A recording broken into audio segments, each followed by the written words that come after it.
Today's topic is going to be on the cost of living. Na the first point we are going to talk about ni the Kenyan Parliament, kwa sababu hapo ndo inafaa ikuwe the first place penye the discussion on cost of living, discussion on how to reduce ama how to minimize the cost of living, hapo ndo inafaa ianze.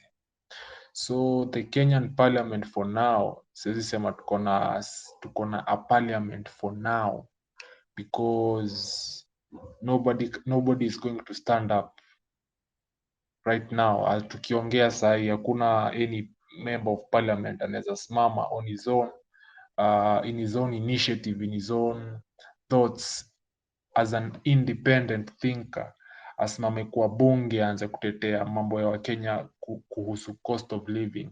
Kwa nini? The first thing tuna consider like the Kenyan parliament, ni the members of parliament. The majority right now as we speak ni Kenya Kwanza, na all those members of parliament of Kenya Kwanza are held hostage by now. There is no single member of parliament anaweza ongea independently ama anaweza bring this motion in parliament.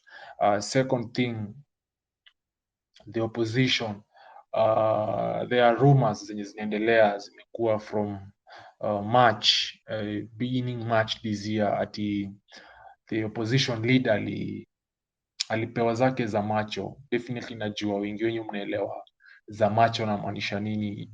Rumor has it ati it was close to or above or slightly above 30 billion Kenyan shillings. 30 million euros, and hii ukipiga hesabu inaweza ingia around 4 billion Kenyan shillings, or a digit close to that or above that. So for now you should not expect Raila to speak heavily. Speak itakuwa overtones, itakuwa tu anaimention, but anaimention ndio onyeshe maybe as the opposition leader is doing, anafanya his duty. But currently we don't have a working parliament because all those members of parliament sahi tuko nao sahi, all of them are held hostage. Na nikimake this remark, basically I like to look at things independently kwa sababu there's a lot of propaganda that goes on online. We kama Mkenya you too, ama we kama my listener, because sitaki kui focus only on Kenyans because this platform is wide. This platform inaweza fikia mtu yoyote, so nataka kuacha a very insignificant point. Every time una analyze anything political, make sure una analyze independently.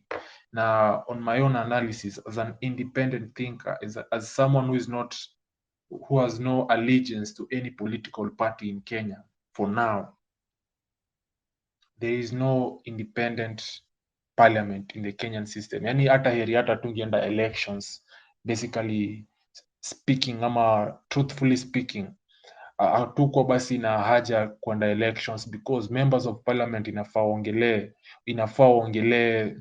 the common person, the common citizen, because that is the person who is mostly affected by the economy, by the cost of living. Na huyo ndio the same person alikupatia kura uende ukamwongelee, na is the same person utarudi kumwomba kura. But unfortunately our Kenyan politics, sorry to say, ni mambo ya cash. Na 2027, the same thing that has been happening since we got independence, the same thing is going to happen again. Viongozi, the members of parliament we all elected watarudi na handouts 200, 100, 500, 50, it depends na your value kwake. So that is our main problem right now. Hatuna any parliament, and there is not need to even actually have those proceedings na seats.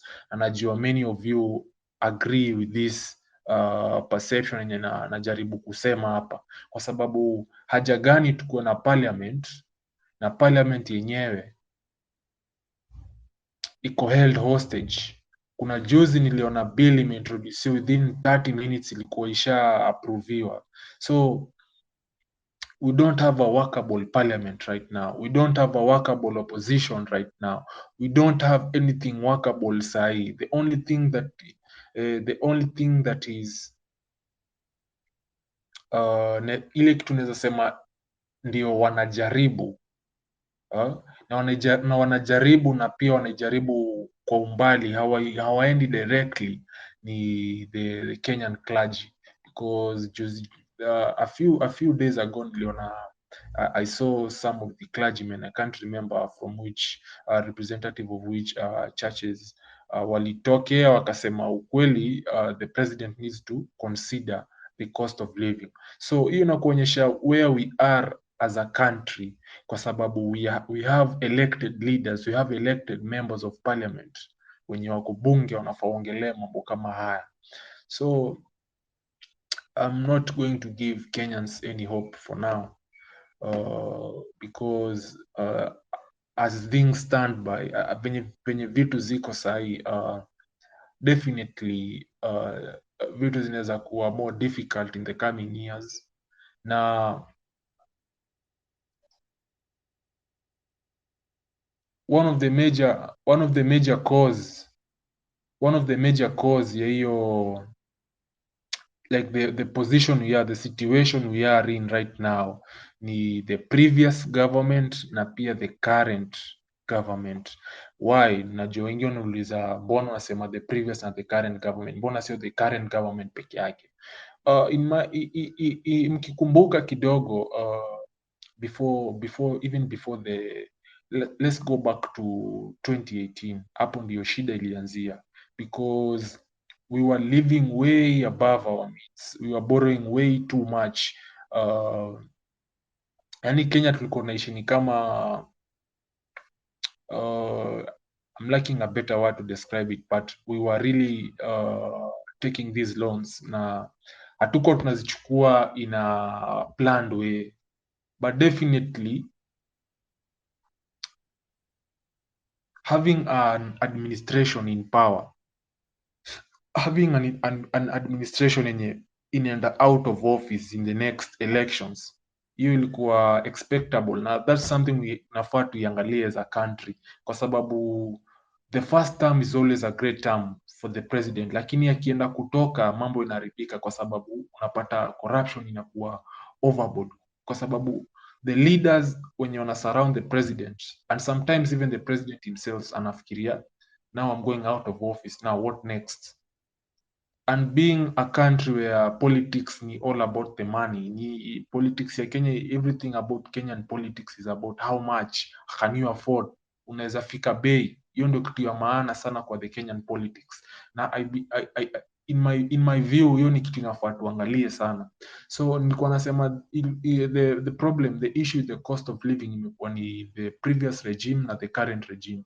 So I've already nimeshaguzilia the previous regime. Now twende kwa the current regime. In the current regime, one of the main challenges in the current regime ni ati they are doing so much to please the western countries, na the western countries na institutions including World Bank na IMF. Unajua IMF hawajali mambo ya Wakenya, they don't care about Kenyan people, they just care about their policies, na their policies ni kama ukoloni maomboleo. Sijui kama mnaelewa hiyo term. How comes the same countries zinatupea loan? Can you imagine US, United States iko na loan deal? I guess even in fact it's the country with the biggest loan, I guess, I'm not sure, but the same country in a print dollars, na hiyo dollar iko valuable in every single country, but ukiangalia our Kenyan money, it's not valuable. So that means the countries like United States inaweza print out their way out of debt.